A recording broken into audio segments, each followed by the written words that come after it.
다같이 묵상 기도드리시고 주일 예배 시작하겠습니다. 온 땅이여 여호와께 노래하며 그의 권을 날마다 선포할지어다. 그의 영광을 모든 민족 중에 그의 기한 행적을 만민 중에 선포할지어다. 여호와는 위대하시니 극진히 찬양할 것이요 모든 신보다 경외할 것이며. 아멘. 하나님, 참으로 감사와 찬양과 영광을 올려드리옵니다. 많은 사람 중에서 저희들을 선택하여 주시고 구원하여 주시고 아버지의 자녀로 삼아 주시고 아버지의 자녀답게 살 수 있도록 권세와 능력과 그리고 필요를 때를 따라 채워주셔서 오늘 이렇게 주 앞에 나와 예배를 드려옵니다.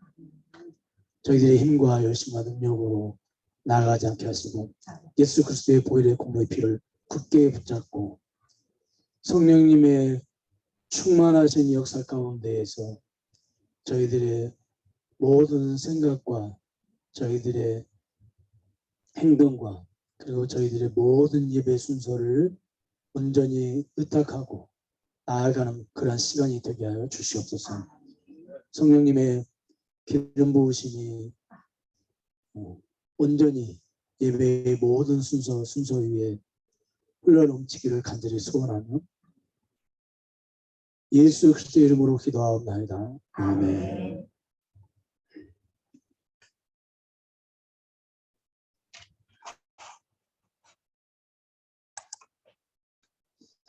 찬송가 19장입니다.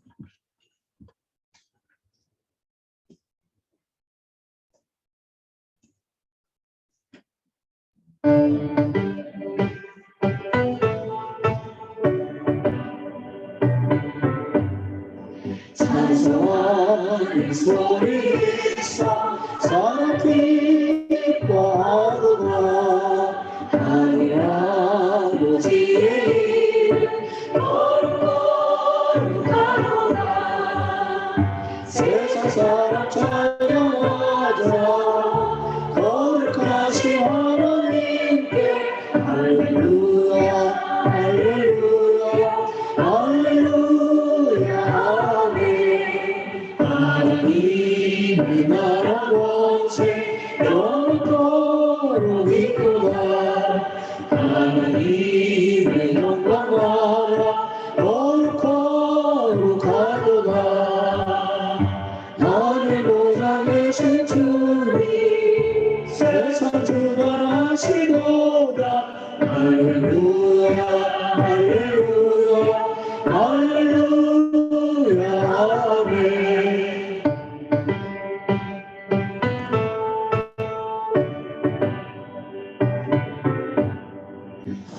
하나님의 크신 섭리 그 뜻대로 되도다. 우리 아버지의 뜻은 거룩하도다. 주여 속히 임하소서. 기쁜 날을 주옵소서. 할렐루야 할렐루야 할렐루야. 아멘. 아멘. 신앙 고백하시겠습니다. 전능하사 존재를 만드신 하나님의 마저를 예감하사 그의 아들 우리 주 예수 그리스도를 믿사 이런 성령으로 잉태하사 동정녀 마리아를 하시고 본디오 빌라도에게 고난을 받으사 십자가에 못 박혀 죽으시고 장사한 지 사흘 만에 죽은 자 가운데서 다시 살아나시고 하늘에 오르사 전능하신 하나님 편에 앉아 계시다가 저리로서 선자와 죽은자를 심판하러 오시리라.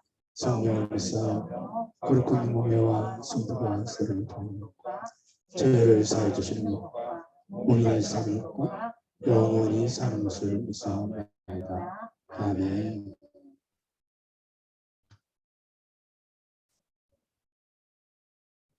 내가 여호와를 항상 송축하며 내 입술로 항상 주를 찬양하리이다. 내 영혼이 여호와를 찬양하니 건강하리라. 그의 이름을 두고 화하리라.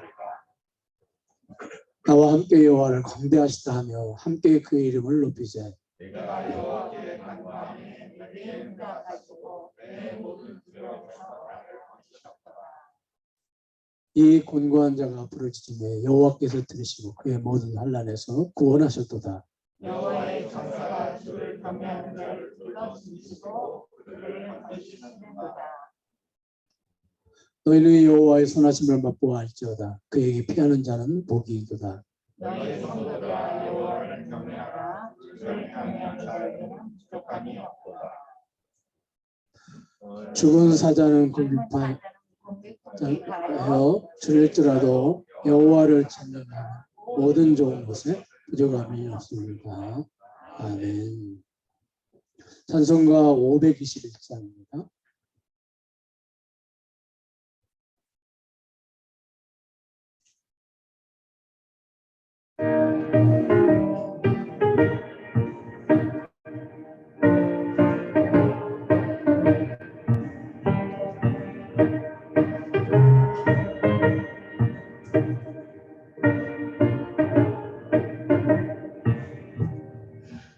구원으로 인도하는 그분 참 좋으며 생명으로 인도하는 그 길 참 오마니 우리 몸에 지워 있는 그 더러운 죄짐을 하나없이 벗어놓고 힘써서 들어갑시다.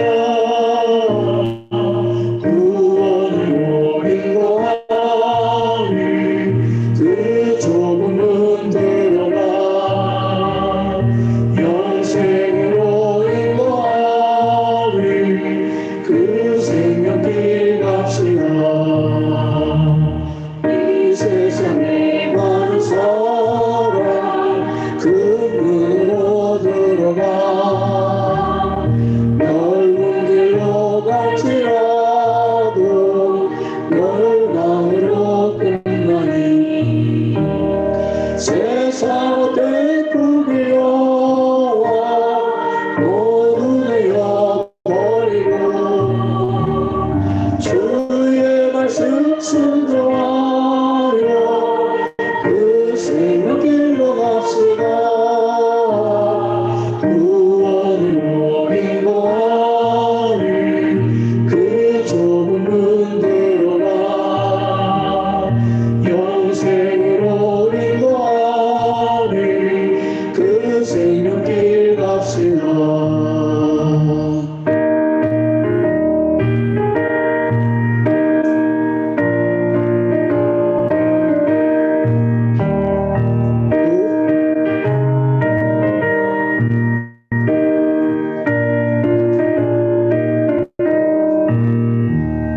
구원의 문 열렸으니 주의 공로 힘입어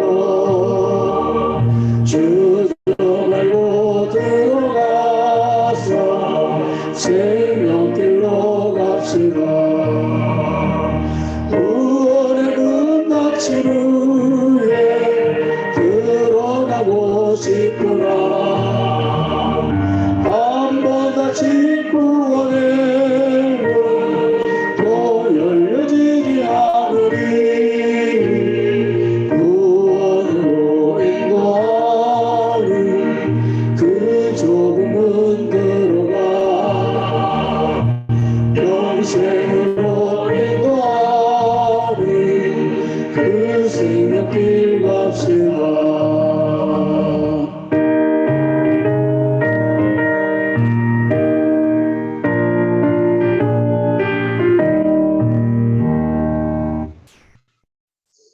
표 윤석 집사님이 기도해 주겠습니다. 다 같이 기도하시겠습니다.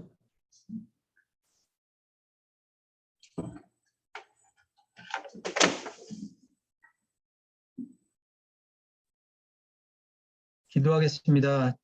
하나님 아버지, 주님의 형상대로 지으시고 아들을 내어주시기까지 사랑하신 주님 감사드립니다.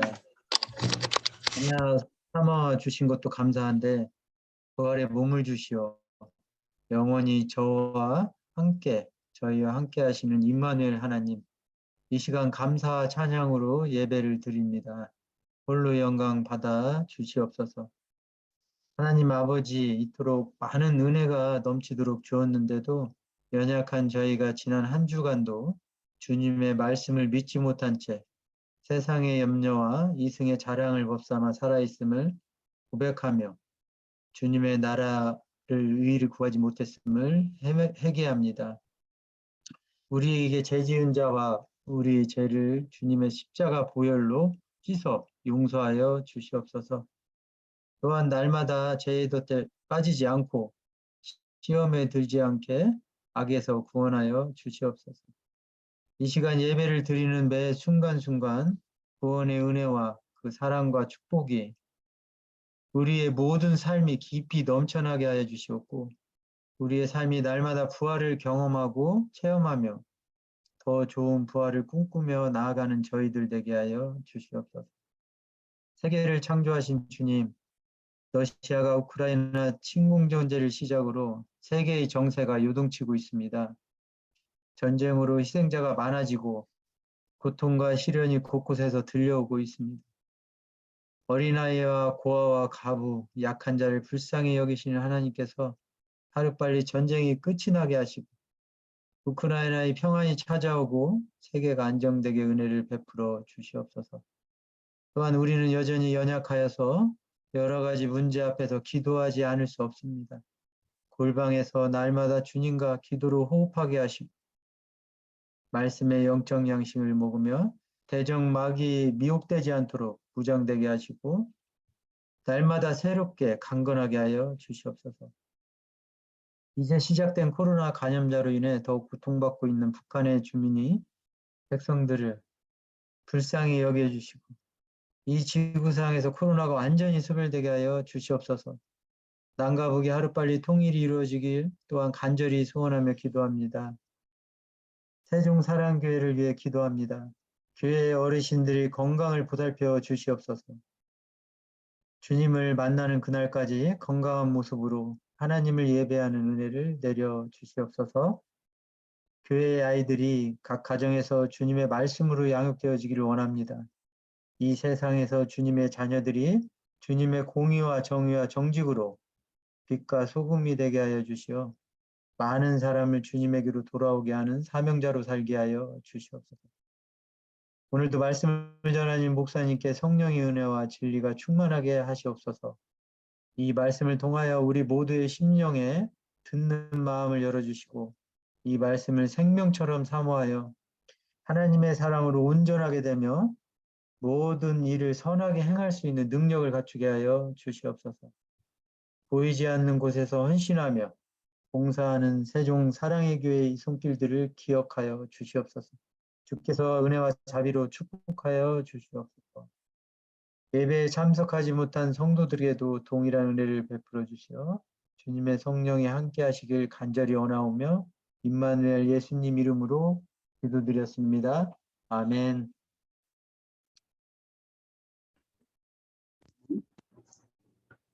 시편 114편 1절에서 8절 말씀입니다. 이스라엘이 애굽에서 나오며 야곱의 집안이 언어가 다른 민족에게서 나올 때에 유다는 여호와의 성소가 되고 이스라엘은 그의 영토가 되었도다. 바다가 보고 도망하며 유다는 물러갔으니 산들은 순양들같이 뛰놀며 작은 산들은 어린 양들같이 뛰었도다. 바다야 내가 도망하면 어찌하며 요단아 내가 물러가면 어찌함인가. 너희 산들아 순양들같이 뛰놀며 작은 산들아 어린 양들같이 뛰노면 어찌하니까. 땅이여 너는 주 앞곳 야곱의 하나님 앞에서 떨지어다. 그가 반석을 쳐서 묵물이 되게 하시며 차돌로 샘물이 되게 하셨도다. 아멘. 코로나19가 아직 끝나지 않은 가운데 또 다른 감염병이 고개를 들고 있고 우크라이나 전쟁은 언제 끝날지 모르고 그 영향으로 저성장 고물가에 우리도 모르게 염려가 되고 걱정이 되는 삶을 살고 있습니다. 이런 때에 오늘 저는 본문을 나누기를 원합니다. 그런데 본문에 보면 염려하지 말라, 걱정하지 말라, 근심하지 말라는 그런 말씀이 없습니다.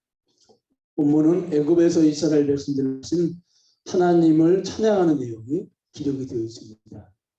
그런데 왜 저는 이 말씀을 나누게 되었을까요? 하나님께서는 우리와는 비교할 수 없는 염려와 걱정 가운데 살고 있는 이스라엘 백성들에게 오늘 본문 말씀을 주셨기 때문에 그렇습니다. 그렇다면 왜 이 말씀을 주셨을까요?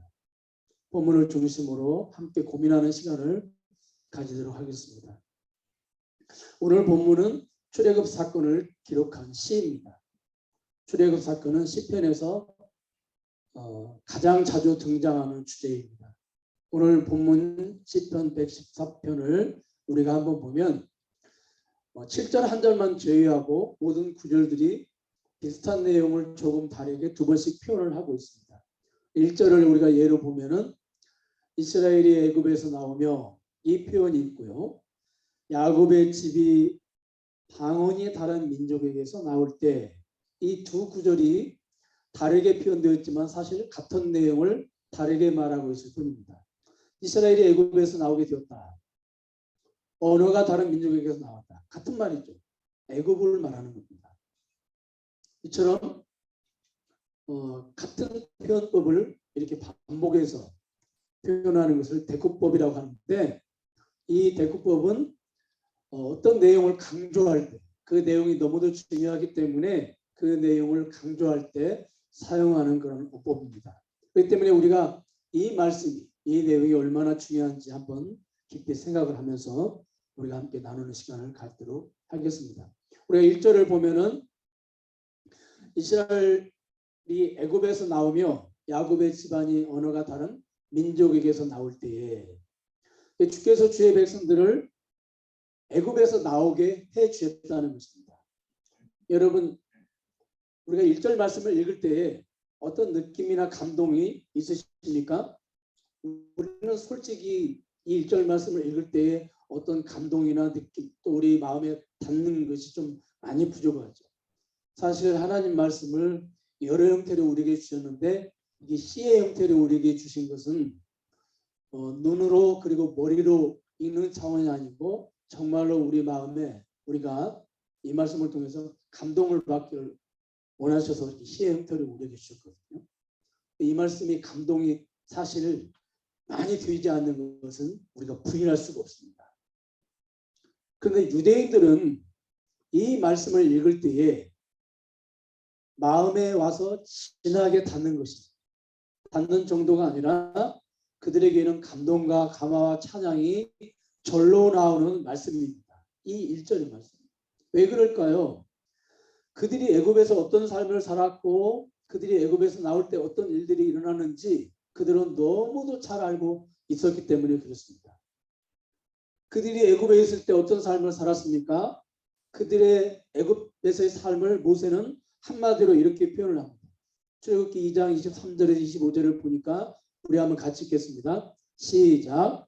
여러 해 후에 애굽 왕은 죽었고 이스라엘 자손은 고된 노동으로 말미암아 탄식하며 부르짖고 그 고된 노동으로 말미암아 부르짖는 소리가 하나님께 상달된지라. 하나님이 그들의 고통 소리를 들으시고 하나님이 아브라함과 이삭과 야곱에게 세운 그의 언약을 기억하사 하나님이 이스라엘 자손을 돌보셨고 하나님이 그들을 기억하셨습니다. 이게 본문에 보니까 고된 노동, 그 다음에 탄식, 부르짖음, 고통소리 이런 단어들이 쭉 이렇게 나열이 되어 있습니다. 이 단어들을 통해서 우리는 그들이 구원받기 전에 애굽에서 어떤 삶을 살았는지를 우리가 짐작을 할 수가 있습니다. 너무너무 고통스러운 삶을 그들이 살았던 것입니다. 그것도 하루 이틀, 한 달, 두 달이 아니고 10년, 20년이 아니고 수백 년 동안 그들은 그러한 고통스러운 삶을 애굽에서 살았습니다. 뿐만이 아닙니다. 그들이 애굽에서 나올 때 여러분 쉽게 나왔나요? 쉽게 나오지 못했죠. 열장 사건을 이 시간 말씀드릴 수는 없고 열장 사건이 끝나고 출애굽 직전에 무슨 사건이 있었습니까? 유월 사건이 있었습니다. 유월은 지나갔다 그런 뜻입니다. 무엇이 지나갔습니까? 죽음의 사자가 지나가는 것입니다. 이스라엘 백성들이 애굽에서 나오기 전에 주의 백성들을 보내지 않고 버티고 교만하고 고집스러운 바로를 징계하시고 꺾으시고 이스라엘 백성들을 해방시키시기 위해서 하나님께서는 애굽 전역에 죽음의 사자를 보내십니다. 그리고 장자들의 생명을 거두어 가십니다. 그런데 주의 백성들의 장자들은 어떻게 되었습니까? 죽음의 사자가 주의 백성들의 가정을 방문하지 않고 지나갑니다. 지나가요. 왜 그렇습니까? 주의 백성들의 그 문설주에는 어린 양의 피가 발라져 있었기 때문에 그렇습니다. 어린 양의 피를 본 죽음의 사자는 그 집을 지나쳐갑니다. 그래서 유월이라고 합니다. 여러분, 유월 사건이 일어날 때 그때 이스라엘 백성들의 모습을 한번 상상해 보시기 바랍니다. 그 사건이 일어날 때 하나님 우리 장자를 살려주셔서 감사합니다. 그런 마음도 물론 있었겠죠. 그런데 너무 기쁘고 너무 그 사건이 즐겁고 감격스러워서 막 찬양하고 그랬을까요? 그들의 믿음이 그 정도가 되지 못합니다. 자신들의 집은 죽음의 사자가 지나갔지만 옆집, 뒷집, 앞집 죽음의 사자가 덮쳐서 슬피 오는 이웃들의 통곡소리를 들으면서 그들이 얼마나 무섭고 얼마나 두려움에 떨었을까. 죽음의 사자가 다녀간 다음 날 여전히 두려움과 공포에 떨면서 광야를 향해서 발걸음을 재촉할 때 이미 그들은 그곳에서 400년 동안 살았기 때문에 이웃과 친족들이 생겼을 것이고 애굽 사람과 결혼도 했을 것입니다. 일부는 따라 나섰지만 일부는 따라 나서지 않았을 거예요. 못했을 겁니다. 이때 또 그들은 생리별의 아픔을 겪어야 했습니다. 죽음의 두려움, 생리별의 아픔을 치료하고 광야 길을 갈 때에 또 다른 죽음의 공포가 그들을 엄습합니다. 뒤에는 바로의 군대가 이끌고 바로가 군대를 이끌고 추격을 하고 앞에는 시퍼런 죽음의 바다가 그들을 기다리고 있습니다. 그러니까 바로가 덮치거나 바다에 빠지면 장자 한 명 잃어버리는 것으로 끝나는 것이 아니고 전 가족이 멸망을 당하거나 전 민족이 말살을 당할 수가 있습니다. 그들은 이런 환경 가운데에서 구원을 받은 것입니다. 그러니 하나님께서 자신들을 애굽에서 구원하셨다고 할 때 그들에게 감격과 감사와 찬양이 없을 수가 없는 것입니다. 너무도 당연히 감격과 감사와 찬양이 그들에게는 있었을 것입니다. 여러분, 우리에게도 주의 백성들처럼 구원의 감격이 있습니까? 구원의 감사와 감격과 찬양이 있습니까? 4절을 보니까 산들은 순양들 같이 뛰놀며 작은 산들은 어린 양들 같이 뛰었도다 이렇게 기록이 되어 있습니다. 하나님의 구속의 놀라운 사건 앞에 산들이 이렇게 반향을 했다는, 마치 그 사냥이 어린 양들이 뛰는 것처럼 순양들이 뛰는 것처럼 그렇게 산들이 뛰었다는. 하나님은 놀라운 구속 사건에 자연도 기쁨으로 반응하고 기쁨으로 찬양했다는 거죠. 그뿐만이 아니라 시편 우리가 오늘 읽은 5절과 6절도 보면은 같이 한번 읽겠습니다. 시작. 바다야 내가 등하면 없지 않느냐 요단아 내가 물러가면 없지 않을까. 너희 산들아 순양들 같이 뛰느며 작은 산들아 어린 양들 같이 뛰느면 없지 않을까. 예. 능력의 하나님께서 구원을 행하실 때에 바다는 대항할 힘이 없어서 물러갈 수밖에 없고 또 산들은 또다시 여기도 보니까 순양들 같이 어린 양들 같이 뛰었다고 이렇게 기록이 되어 있습니다. 반복해서.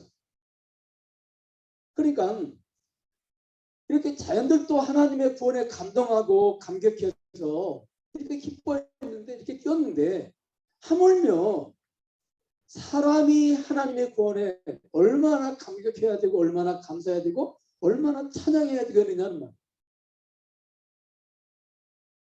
이성적이고 영적인 인간은 하나님의 구원의 기쁨으로 반응하는 것이 너무도 당연한 것이라는 거죠. 근데 우리에게 이러한 구원에 관한 기쁨과 감격과 감사가 있냐? 엊그제 한국교회 목회자들을 대상으로 설문을 조사를 했는데 다시 태어나도 목회자가 되기를 원합니까? 이렇게 질문해요. 여러 가지가 있는데 다시 태어나도 목회자가 되기를 원합니까? 이 질문에 놀랍게도 한국교회 목회자 50%가 다시 태어나면 목회자가 되지 않겠다고 이렇게 대답을 했어요. 여러 가지 이유가 있겠지만 저는 적어도 한국교회 목회자 50%가 복음에 대한 감사와 감격이 없다는 증거라고 생각합니다. 여러분, 우리가 복음을 듣는 것 얼마나 감사하고 감격스러운 것입니까? 그런데 참 부족하지만 목회자가 되어서 매주일 복음을 전하는 것은 더 감사하고 감격스럽지 않겠습니까?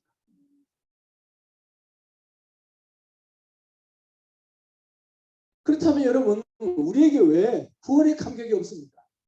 흔히 우리가 구원받기 전에 애국적인 삶이 없어서라고 이야기합니다. 예수 믿기 전에 우상에게 사로잡혀 있고, 예수 믿기 전에 미신의 노예가 되어 있고, 병에 걸려 있었고, 가난에 찌들어 있다가 예수 믿고 나서 수많은 문제들이 예수 그리스도를 통하여서 해결이 되고, 그럴 때에 감사와 감격과 찬양이 있는데 그렇지 않기 때문에, 특히 저같이 이렇게 어머니 뱃속에서부터 신앙생활을 한 사람들은 이런 것들이 많이 부족하다는 거예요. 여러분, 정말 우리에게 구원의 감격이 없는 것이 애국적인 삶이, 예수 믿기 전에 우리에게 애국적인 삶이 없어서입니까? 그렇지 않습니다. 우리가 애국적인 삶이 없다 할지라도 우리가 구원받기 전에 우리의 모습, 영적으로 우리가 구원받기 전에 우리의 모습, 우리가 구원받기 전에 우리의 모습을 하나님의 시각으로 보면, 하나님의 말씀의 시각으로 보면 애국적인 삶과는 비교조차 할 수 없는 비참한 삶을 우리가 살았다고 하는 것을 알 수가 있습니다. 그걸 아는 사람이 구원의 감격을 할 수가 있어요. 성경은 우리가 구원받기 전에 우리의 삶이 어떤 삶이었다고, 우리의 모습이 어떤 모습이었다고 우리에게 소개해주고 있습니까? 마태복음 12장, 우리가 마태복음 12장 26절 25절부터 한번 보겠습니다. 시작. 그들의 생각을 아시고 이르시되 스스로 분쟁하는 나라마다 황폐해질 것이요 스스로 분쟁하는 동네나 집마다 서지 못하리라. 만일 사탄이 사탄을 쫓아내면 스스로 분쟁하는 것이니 그리하고야 어떻게 그의 나라가 서겠느냐. 예, 여기 보니까 그의 나라가 서겠느냐 이렇게 말씀하셨어요. 사탄의 나라가 분명히 존재한다고 하는 것을 예수님께서 말씀하셨습니다. 요한복음 12장 31절 같이 읽겠습니다. 시작. 이제 이 세상에 대한 심판이 이르렀으니 이 세상 임금이 쫓겨나리라. 이 세상 임금이 있다는, 이 세상에 사탄의 나라가 존재하고 이 세상에 사탄의 나라의 왕인 임금이 존재한다는. 그러면 이 임금의 지배를 받으면 어떻게 됩니까? 우리가 예수를 믿기 전에는 내가 원하든 원하지 않든 이 사탄의 나라에서 이 임금의 지배를 받으면서 살았습니다. 그런데 이 임금의 지배를 받게 되면 어떻게 됩니까? 마가복음 5장 우리 한번 1절에서부터 5절까지 한번 읽겠습니다. 시작. 거라사인의 지방에 이르러 배에서 나오심에 곧 더러운 귀신 들린 사람이 무덤 사이에서 나와 예수를 만나니라. 그 사람은 무덤 사이에 거처하는데 이제는 아무도 그를 쇠사슬로 맬 수 없게 되었으니 이는 여러 번 고랑과 쇠사슬에 매었어도 쇠사슬을 끊고 고랑을 깨뜨렸습니다. 그리하여 아무도 그를 제할 힘이 없는지라. 밤낮 무덤 사이에서나 산에서나 늘 소리 지르며 돌로 자기의 몸을 해치고 있었다. 여러분, 예수님의 행적이 성경에 많이 기록이 되어 있는데 예수님의 모든 행적이 다 기록된 것은 아닙니다. 정말로 중요한 사건들을 기록을 한 것이죠.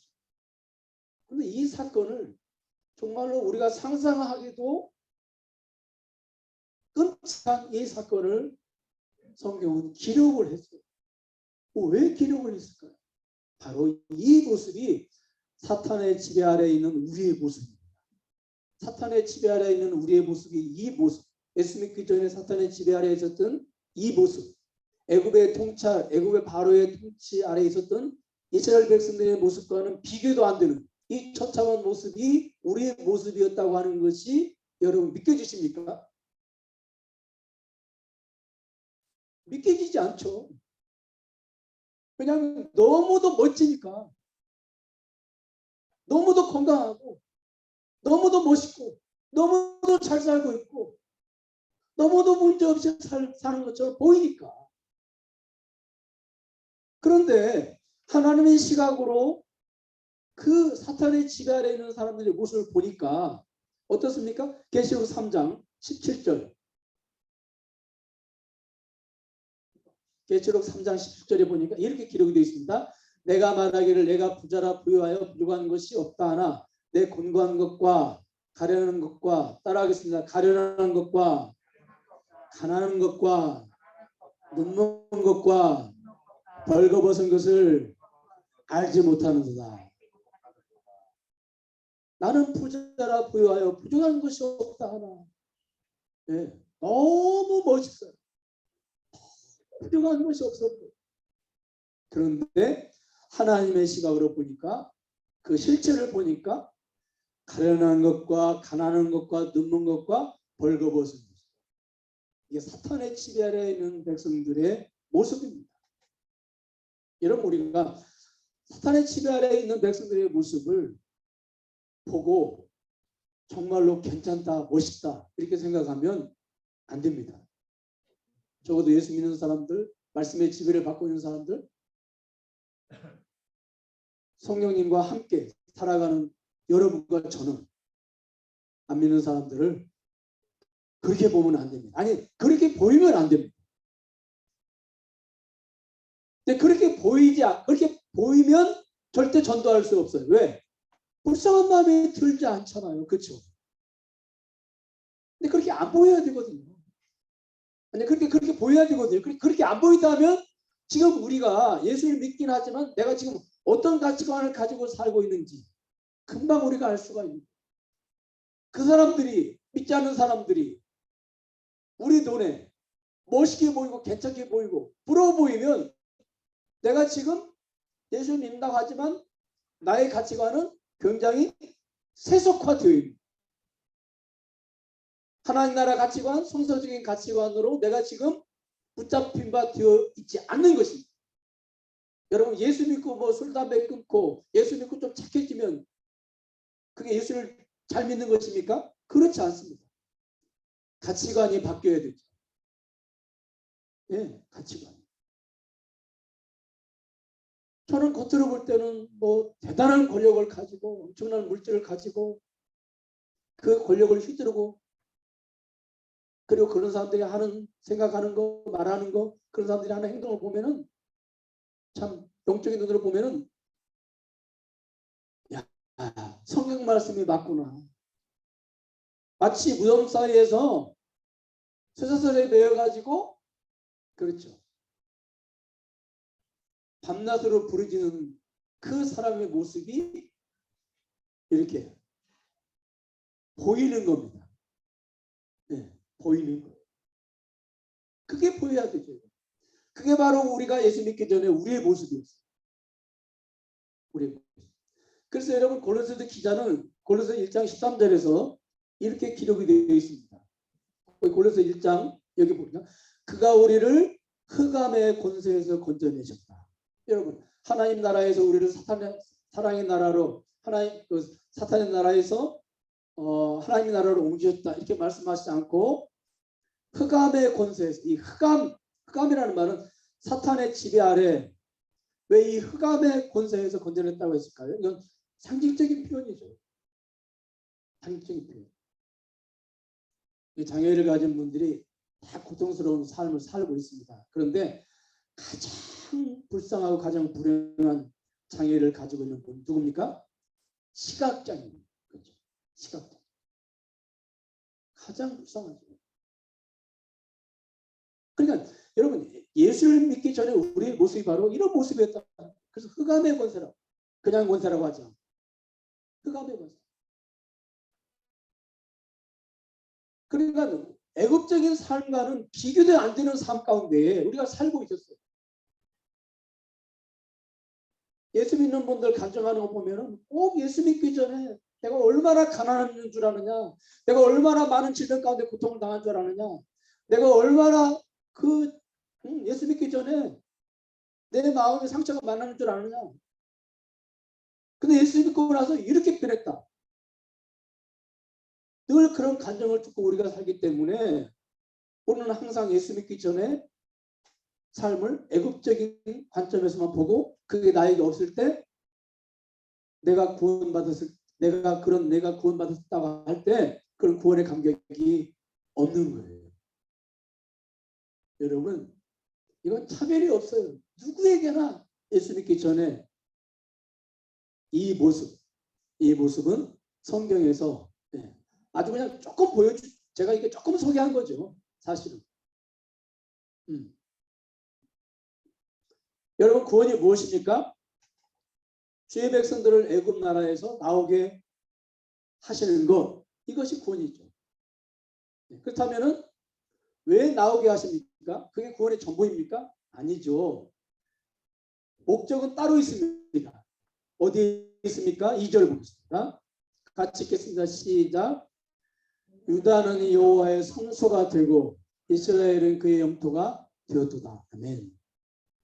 이스라엘 백성들을 애굽에서 구원하신 하나님께서 이스라엘 백성들을 어떻게 하셨습니까? 바로보다 착한 왕, 바로보다 고생을 시키지 않을 나라로 이주시키신 것이 아니고 여호와의 성소가 되고 그 다음에 하나님 이스라엘은 그의 영토가 되었도다. 이게 무슨 말이에요? 다른 나라로 그러니까 애굽에서 구원하셔서 이스라엘 백성들을 다른 나라로 이주시키고 다른 왕이 다스리는 나라로 이주시키신 것이 아니고 하나님께서 만드신 하나님 나라로 이스라엘 백성들을 인도하시고 하나님이 신이 왕이 되셔서 이스라엘 백성들을 다스리셨다.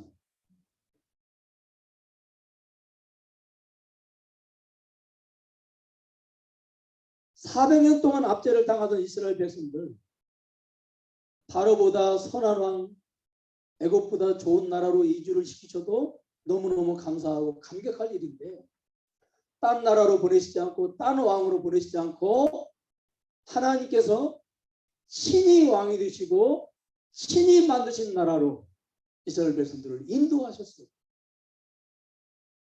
여러분 제가 이렇게 주변을 보니까요.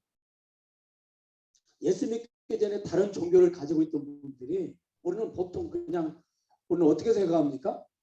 다른 종교를 가졌다가 바로 예수 믿고 교회에 들어서 신앙생활을 한다 이렇게 생각하잖아요. 그런데 의외로 주변을 보면은 종교 간 이동하는 분들이 굉장히 많습니다. 불교에서 유교로, 유교에서 불교로. 우리는 단순하게 생각하잖아요. 불교에서 기독교로, 유교에서 기독교로, 미신에서 기독교로 이렇게. 그런데 그렇잖아요. 심지어 어떤 분은요. 불교에서 유교로, 유교에서 기독교로, 기독교에서 구원파로, 구원파에서 신천지로, 지금은 허경영 거기 총무로 가 있거든요. 그러니까 여러분 우리가 애굽에서 바로 딴 나라를 거치지 않고 바로 하나님 나라로 들어왔다고 하는 게 이것이 얼마나 큰 축복이고 이것이 얼마나 감격스러운 일인지 우리가 알아야 됩니다. 막 돌아다닌다니까요. 막 헤매고 있어요. 근데 가보면 사탄의 나라에서 사탄의 나라로 옮겨지는 계속해서. 예. 또 여기 들어왔다가 하나님 나라에 들어왔다가 또 나가서 또 딴 데 가 있어. 허경영이 총무로 가서 지금 열심히 일하고 있어. 그러니까 우리가 여러분 애굽에서 나와서 바로 하나님의 나라에 그들을 인도하시고 하나님이 친히 그들의 왕이 되시고 그들과 함께 하셨다고 하는 것이 얼마나 그것이 감사한 일이고 감격스러운 일인지 알 수가 없습니다. 여러분, 본문의 배경, 자 여러분, 본문은 이제 배경이 있잖아요. 어떤 배경하에 이 말씀이 주어졌냐면 이스라엘 백성들이 포로 생활 가운데 있을 때에, 바벨론 포로 생활 가운데 있을 때에 이 말씀을 주셨어요. 근데 본문에서는 세 가지를 강조합니다. 첫째는 애굽에서 구원하신 것을 강조하시고요. 두 번째는 하나님이 함께 하심을 강조해요. 성소라는 표현은 하나님이 그곳에 함께 하시고, 그렇죠? 그 나라를 세우시고 그 나라의 왕으로 함께 하신다는 거죠. 그걸 강조하고요. 그다음에 세 번째는 하나님이 필요를 채우심을 강조해요. 채워주시는 거. 그래서 우리가 몇 절에 나와 있죠? 반석에서 그 물을 터뜨려서 생물을 먹이시고 이런 내용이 나오잖아요. 그게 이제 채우심을 강조하는데 왜 이렇게 세 가지를 강조하냐면 그들의 고민이 세 가지였습니다. 그들의 고민이, 자, 첫째 고민이, 자 보세요 여러분, 그들이 포로 생활을 하면서 그들이 맨 먼저 고민하고 그들이 간절하게 소원으로 품고 있었던 것이 뭐냐면 해방되는 거잖아요. 그런데 하나님께서는 애굽에서 구원하신 사건을 통해서 무슨 메시지를 그들에게 주시기를 원하시냐면 애굽에서도 구원하였는데 내가 너희들을 바벨론에서 구원하지 않겠느냐. 네. 애굽에서도 내가 구원했는데 너희들을 바벨론에서 구원하지 않겠느냐. 그들의 첫 번째 문제를 애굽에서 구원하신 사건을 통해서 해결해 주세요. 그 다음에 또 두 번째로 그들의 고민이 뭐냐면 하나님이 함께 하시느냐 과연. 네. 하나님이 함께 하신다면은 어떻게 우리가 이런 일을 겪을 수 있느냐는 거예요. 여러분, 우리가 어떤 문제가 생기면은요, 우리의 몸이 굉장히 그 마음의 상처를 입게 되고 또 염려하고 걱정하게 되고 그러다 보면 건강을 잃어버리기도 하고 어떤 문제가 그 일반적인 은혜들을 이렇게 누리지 못하게 합니다. 그건 분명해요. 예수 믿는 사람이나 예수 안 믿는 사람들이나 그것은 다 동일하죠. 근데 이제 예수 믿는 사람들은요, 어떤 문제가 생겼을 때에 또 한 가지 문제가 생겨요. 근데 그 문제가 사실 굉장히 심각한 문제예요. 그 문제가 뭐냐면 하나님과의 관계가 이제 흔들린다는 거죠. 그 문제 때문에. 그렇죠? 그 하나님과 관계가 흔들린 것 중에 첫 번째가 뭐예요? 구원의 확신이죠. 나를 정말로 구원하셨을까? 그 다음에 두 번째로 나를 구원하셨다면 하나님이 나와 함께 하실까? 지금도 함께 하실까? 어떤 일이 잘 될 때는 항상 하나님의 임재를 강하게 느끼죠. 그렇죠? 근데 어떤 일이 잘 안 되고 어떤 문제들이 계속해서 발생하고 그것들이 해결되지 않으면 가장 먼저 찾아오는 게 뭐죠? 하나님이 나와 함께 하실까? 나를 떠나지 않으셨을까? 예. 그런 의심이. 그러니까 그 하나님과 관계가 흔들리는 거예요. 하나님과 관계가. 그래서 이것이 진짜 오래되면은 나중에 어떻게 되죠? 교회 출석도 이제 약해지죠. 두 번 출석할까 한 번으로 하고 이렇게. 예. 처음에 문제가 발생했을 때는 그렇게 기도도 열심히 하다가는 나중에는 기도도 점점 약해지고 이렇게 되는 거죠. 그냥 이스라엘 백성들의 모습이 똑같아요, 여러분. 그래서 말라기서가 그래서 우리가 그 하박국서라든지 이런 그 서신서들을 보면은 막 그 불평이 터져 나오거든요. 우리가 뭐 금식하면 무슨 의미가 있냐? 우리가 뭐 저렇게 잘 지켜본들 그게 다 것이다 막 이런 얘기들이 막 나오거든요. 이런 불평불만들이 막 터져 나오거든요. 지금 여러분 이스라엘 백성들이 바로 그런 모습 가운데 있는 거예요. 근데 하나님께서는 그들에게 먼저 너희들 내가 애굽에서도 건졌잖아. 근데 바벨론에서 안 건지겠냐. 그러면서 장차 뭘 보내주셔요? 예수 그리스도를 통해서 너희들을 또 건지겠다. 네. 그러니까 여러분 애굽에 자 보세요. 애굽에서 구하는 사건은요. 자 보세요. 이제 애굽에서 딱 나왔어요. 근데 딱 산이 하나 보여요. 그게 바로 뭐예요? 홍해를 건너고 광야를 건너는 광야를 이제 지나는 거잖아요. 근데 그 산이 하나만 보이지만 그 뒤에는 무수한 산들이 있어요. 무슨 말 이해가세요? 우리도 자 구원을 받았어요 지금. 산을 하나 우리가 넘은 거예요. 근데 우리 뒤에는 많은 산들이 기다리고 있어요. 그렇죠? 부활의 산, 완성된 하나님 나라에 들어가 살아야 되는 산, 그렇죠? 이런 산들이. 그런데 이 첫 번째 넘은 구원의 산은 뭘 보장하냐면 나머지 산들 우리가 가보질 않았지만 미지의 세계지만 그런 것들을 다 보장해 버려요. 네. 제가 이렇게 교인들을 만나서 대화를 해보면 정말 심각한 게 뭐냐면요. 가장 심각한 게 뭐냐면 구원의 확신. 거의 대부분의 성도들이 구원의 확신이 없어요. 우리 교인들은 그렇지 않아도 제가 믿는데 네. 대부분 가지고 있는 성도들의 어떤 구원관이 뭐냐면요. 거의가 99%가 율법적인 구원관이에요. 내가 예수도 믿었지만 뭔가를 해야만 그래서 꼭 들고 나오는 게 뭐냐면 두렵고 떨림으로 너의 구원을 이루라. 아주 굳게 붙잡고 있어요 이게. 저런 문맥도 다 무시하고 그거 한 구절만 딱 붙잡고 구원을 이루어가야 된다는. 여러분 이건 기독교가 아니거든요. 바울이 그냥 정말로 피 터지게 싸운 게 이것과의 싸움이었는데 우리는 내가 예수도 믿었지만 뭔가 근데 여러분 보세요. 정말로 구원이 무엇이고 구원받은 사람들은 절대 그 구원이 취소되지 않는다고 하는 것을 이 출애굽 사건처럼 너무도 분명하고 확실하게 그림으로 쉽게 그려준 게 없거든요. 네. 너무 여러분 쉽잖아요. 이게 구원이 취소되지 않는다는 거 하나님 떠나지 않는다고 하는 게.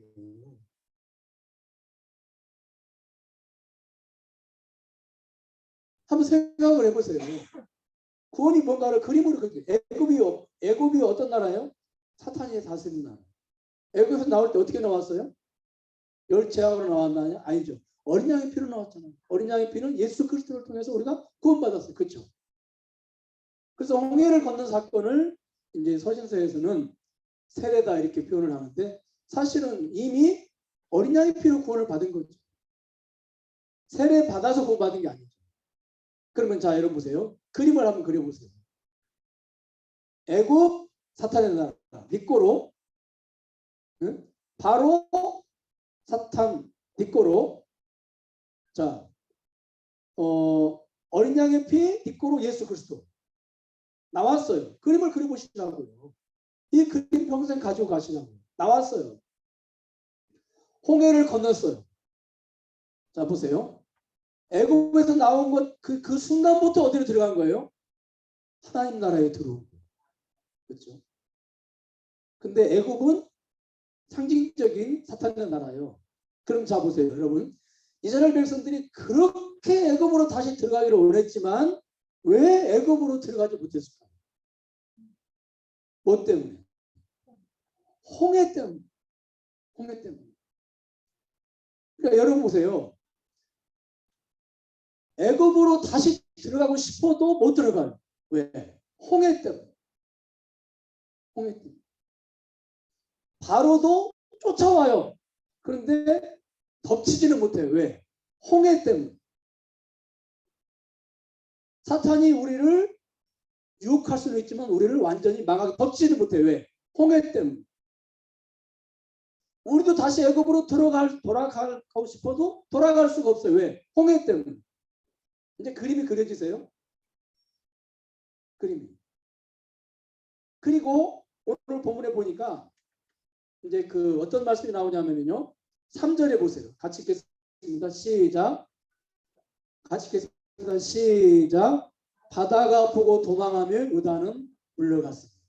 여기 하나님이 홍해를 건너시고 요단을 건너셨다. 그런데 홍해와 그러니까 홍해를 건넌 사건과 요단을 건넌 사건은 40년의 간격이 있습니다. 40년의 간격이. 근데 그 40년의 간격 속에 애굽의 이스라엘 백성들의 그 가나안 땅의 삶이 있죠. 저기 광야의 삶이. 그러면 한번 생각해 보세요. 가나안 땅을 목전에 앞두고도 하나님이 함께 하셨습니다. 애굽에서 나와서도 하나님이 함께 하셨어요. 그리고 그 중간에 광야에서도 하나님이 함께 하셨어요.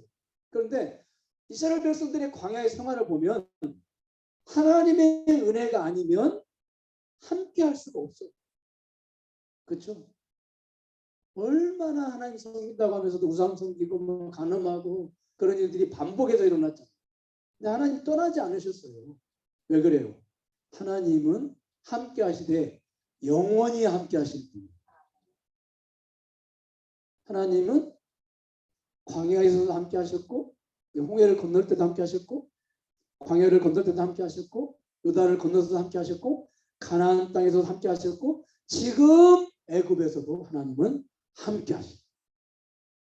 아니 지금 바벨론에서.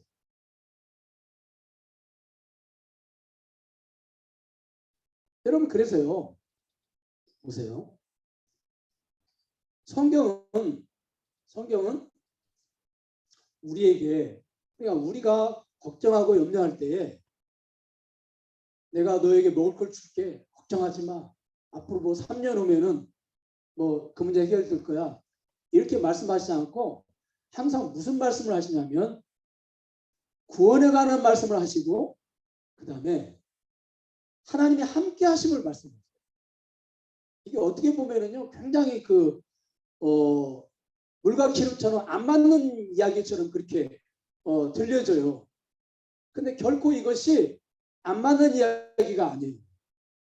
왜냐하면 우리가 여러분 보세요. 마태복음 6장 마태복음 6장도 보면은 염려하지 말라라 이렇게 쭉 말씀하시면서 결국에는 이 염려에 관한 말씀을 이렇게 하시는데 여기서 중요한 구절이 뭐냐면요. 25절에 그러므로예요. 그러므로. 이게 그러므로 전에 어떤 말씀이 주셔졌냐면요. 보세요. 24절. 같이 읽겠습니다. 시작. 자, 시작. 한 사람이 두 주인을 섬기지 못할 것이니 혹 이를 미워하고 저를 사랑하거나 혹 이를 중히 여기고 저를 경히 여기며 너희가 하나님과 재물을 겸하여 섬기지 못하는. 지금 염려 문제를 얘기할 것 같은데 이렇게 뒤로 가보니까 앞으로 가보니까 주인 얘기를 하고 있어요. 주인. 염려 문제는 겉으로 드러나는 문제고 진짜 문제가 주인 문제예요. 네가 지금 어떤 주인을 섬기느냐에 따라서 염려도 할 수 있고 염려도 하지 않을 수가 있다. 그러니까 여기서도 지금 구원 문제를 그러니까 구원이 무엇인지 구원받았다고 하는 것이 무엇인지 구원하신 하나님과 우리 관계가 무엇인지를 깨달을 때 염려 문제가 해결된다고 말씀하세요. 환경 문제가 아니라. 그 다음에 히브리서 13장 5절도 보세요. 너무도 유명한 말씀이죠. 같이 읽겠습니다. 시작. 사랑하지 말고 있는 바를 족한 줄로 알라. 그가 친히 말씀하시기를 내가 결코 너희를 버리지 아니하고 너희를 떠나지 아니하리라 하셨느니라. 아멘. 여러분 보세요. 성경은 여기도 돈 문제가 아니라 하나님이 함께 하심을 믿지 못할 때 있는 바를 족한 줄로 알지 못한다는 거예요. 자, 여러분 보세요. 성경은 끊임없이 염려하고 걱정하는 사람들.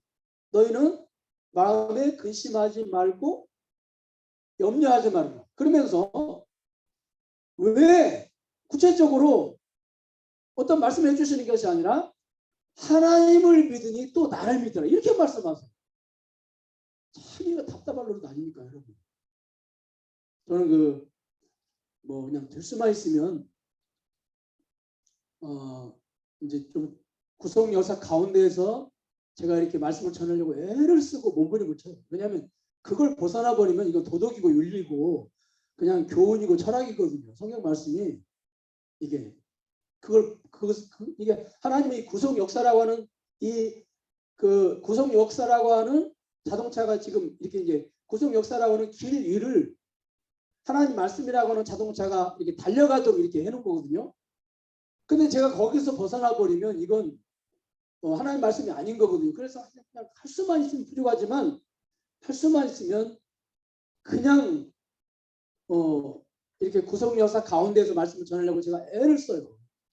그런데 여러분 이제 그럴 때에 여러분들에게 제가 말씀을 여러분들과 나눌 때 좀 공감이 안 되고 그럴 때가 있을 거예요. 지금 목사님 난 지금 이런 문제가 있는데 이것 좀 시원하게 긁어주시면 안 되나?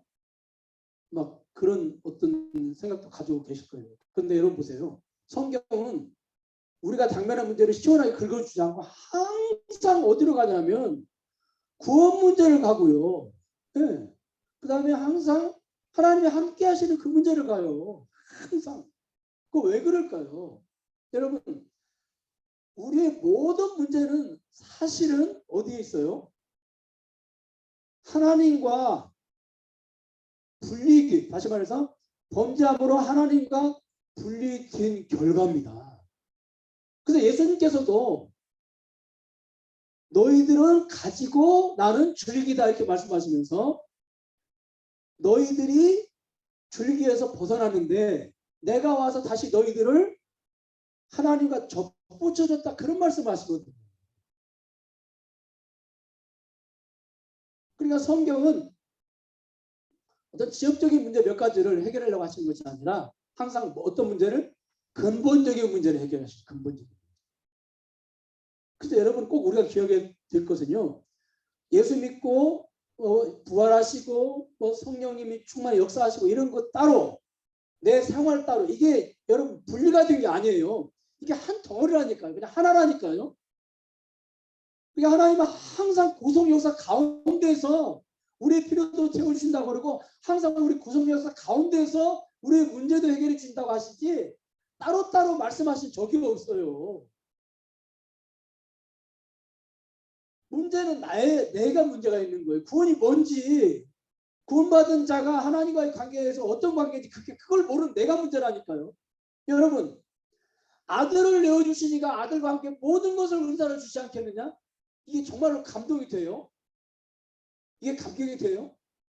여러분 이것은요 예수님 그분이 그러니까 아들을 내어주시니까 아들과 함께 모든 것을 은사로 주시겠느냐 하는 이 말씀에 아멘하고 정말로 이 말씀에 감격해하고 막 이 말씀 때문에 모든 염려를 근심으로부터 다 벗어나고 이런 사람들은요 어떤 사람들이냐면 그 아들의 그 크기 그 아들의 그 존귀함 그 아들이 어떤 분인지를 아는 사람 이게 많이 알면 알수록 어떻게 되는 겁니까?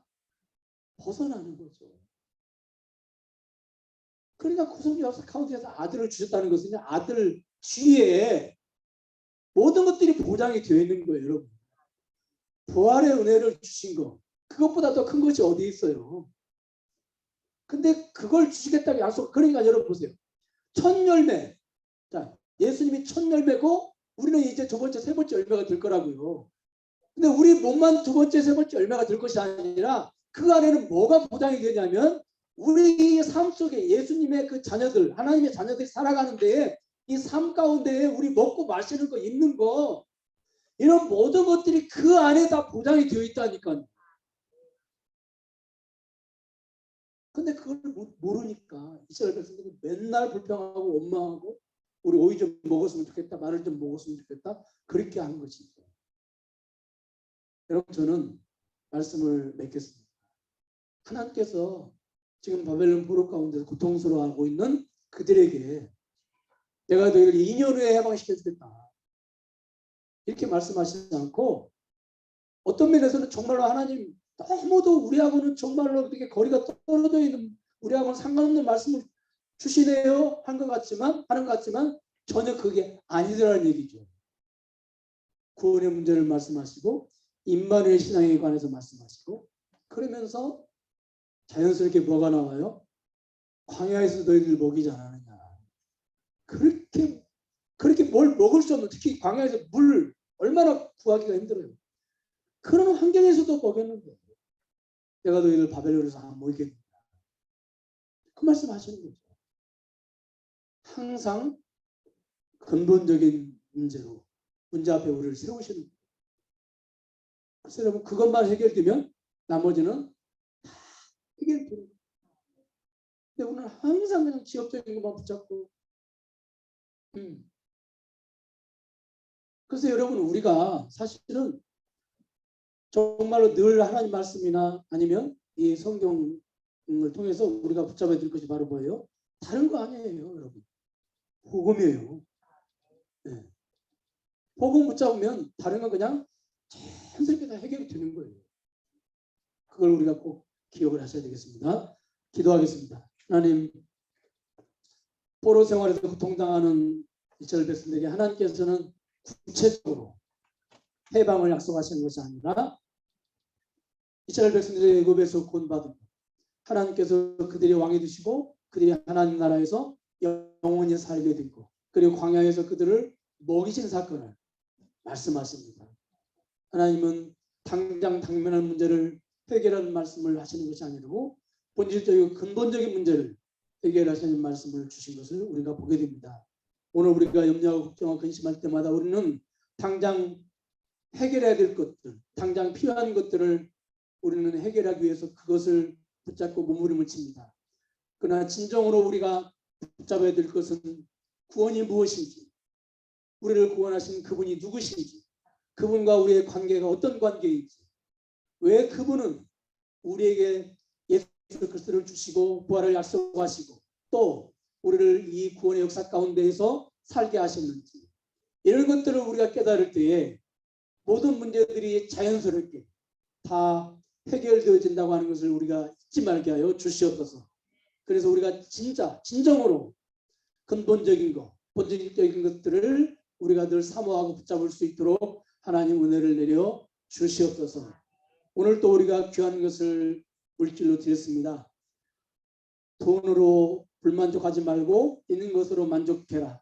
왜냐하면 내가 너희를 떠나지 아니하고 너희를 결코 버리지 아니겠다고 주님 약속하셨습니다.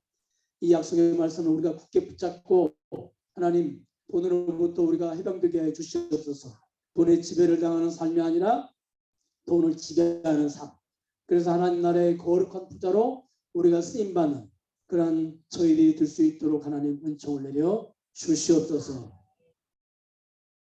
지금은 우리 주 예수 그리스도의 은혜와 하나님의 극전하신 은혜와 그리고 성령님의 감동하신 역사가 오늘 이렇게 함께 모여서 하나님께 예배를 드린 사랑하는 우리 세종사랑교회 성도들 머리 위에 가정의 직장에 지금으로부터 영원토록 함께 계시리로다. 아멘. 오직 예수님만 내 안에 살아계신 오직 예수님만 찬양하며 살리라 예배하